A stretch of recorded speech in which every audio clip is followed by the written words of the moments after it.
आसमान में काले धुएं का अंबार, धरती पर गूंजती गोलियों की आवाज और डर से कांपती जनता। कुछ ये हाल है सूडान का। किसी बाहरी देश या दुश्मनों ने नहीं, बल्कि देश के अंदर के दो लोगों ने सूडान की जनता को खौफ के साए में ढकेल दिया है। मगर क्या आप सोच सकते हैं, इस लड़ाई के पीछे बहुत बड़ा कारण सूडान का सोना है।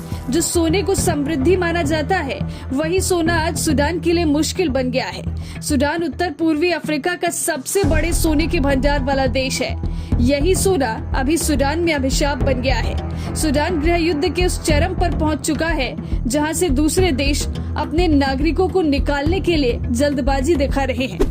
भारत ने ऑपरेशन कावेरी शुरू किया है, जिसके माध्यम से 3000 भारतीय सूडान के अलग अलग क्षेत्रों से वापस भारत लाए जा रहे हैं। आपको यह हैरान करेगा, सूडान में भारतीय औषधि और आयुर्वेद का चलन खूब ज्यादा है, क्योंकि वहां की मेडिकल व्यवस्था चरमरा गई है। भारत के अधिकांश लोग सूडान में भारतीय औषधि का व्यापार करने गए हैं। सूडान एक समृद्ध देश है। वहाँ की जनता की प्रति व्यक्ति आय $700 है, लेकिन हमेशा राजनीतिक उठापटक का शिकार रहा है सूडान। इस वक्त सूडान में अर्धसैनिक बल रैपिड सपोर्ट फोर्स और वहाँ की सेना आमने सामने है।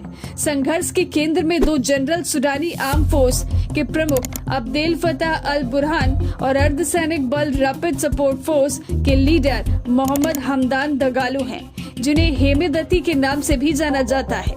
ये दोनों कभी सच्चे मित्र हुआ करते थे और साथ मिलकर सूडान की सत्ता पलट कर दी थी। मगर अब सूडान जल रहा है, जिसके केंद्र में ये दो पुराने मित्र हैं। सूडान को थोड़ा पीछे चलकर देखते हैं। साल 1956 में सूडान का इलाका ब्रिटिश शासन से आजाद हुआ। इसके बाद सूडान एकीकरण की तरफ आगे बढ़ गया।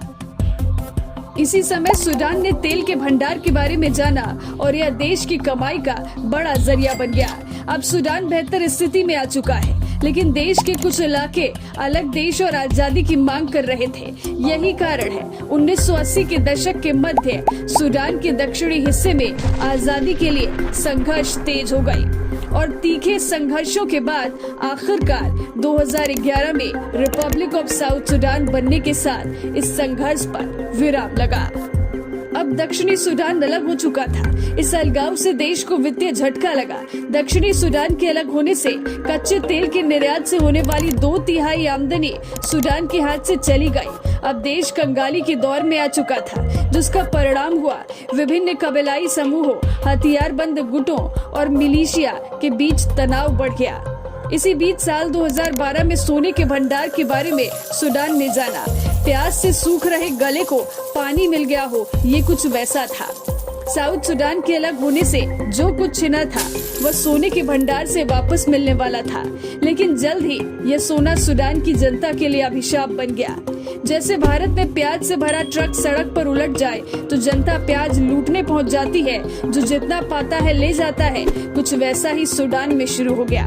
देश की जनता सोने की तरफ भागी।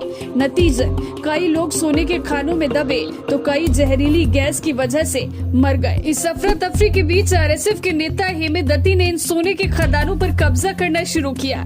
ये साल था 2017। सूडान जितने सामानों का निर्यात कर रहा था, उसका 40% सोना था। इससे समझा जा सकता है सिर्फ 2022 में सूडान ने 41.8 टन सोने का निर्यात किया, जिससे $2.5 अरब की कमाई की गई। सूडान में सोना और उस पर अपना वर्चस्व बनाने वाले हेमेदती देश के बड़े नेता बन गए। उनका वर्चस्व बढ़ता गया। ऐसा कहा गया, जिसके पास देश का सोना होगा वही देश पर रूल करेगा, जिससे सेना में हलचल मची। सलाहकारों ने सेना प्रमुख को हेमेदती की गतिविधियों पर दबिश कसने की सलाह दी। अल बुरहान ने आरएसएफ पर नियंत्रण करने की कोशिश की, मगर यह हेमेदती को नागवार गुजरा और आज सूडान इन्हीं दो बड़े नेता के बीच के विवाद का दर्द झेल रहा है। सूडान में सेना और आरएसएफ में हिंसक झड़प शुरू हो गई है। हालांकि सिर्फ सोना ही इस देश में विवाद का कारण नहीं है, इसके साथ ही कई अन्य मुख्य कारण भी जिम्मेदार है। 2019 में जब उमर अल बशीर सरकार का तख्ता पलट किया गया, तभी दोनों जनरल एक साथ आ गए थे। दोनों जनरलों ने सत्ता को लोकतांत्रिक तरीके से चुने हुए सरकार के साथ बांटने का वादा भी किया और 3 साल 3 महीने के लिए ट्रांजिशनल सॉवरेनिटी काउंसिल बनाई गई। इस दौरान सरकार के शीर्ष नेता जनरल बुरहान बने और हेमेदती उनके डिप्टी। इसके तहत सेना 21 महीने तक सरकार चलाने वाली थी और लोकतांत्रिक सरकार 15 महीने तक। पर जब सेना कि 21 महीने का शासन पूरा हुआ तो उसने फिर से पूरा सत्ता पर अधिकार कर लिया और ट्रांजिशनल सॉवरेनिटी काउंसिल को भंग कर दिया। इसी बीच दोनों जनरलों के मध्य एक दूसरे के प्रति शंका बढ़ती गई। हेमदत्ती की सोने और अलग व्यापारों से काफी मुनाफा हो रहा था, उसको पैसे से भी काफी मजबूती मिल रही थी। जल्द ही सूडानी सत्ता पर नियंत्रण पाने के लिए सेना और आरएसएफ में बुरहान और हेमदत्ती के बीच लड़ाई शुरू हो गई। अब यह लड़ाई दुनिया के अन्य देशों के लिए भी कठिन समय लेकर आई है। कई देशों के नागरिक सूडान में फंसे हुए हैं। भारत भी ऑपरेशन कावेरी के तहत अपने नागरिकों को वापस ला रहा है।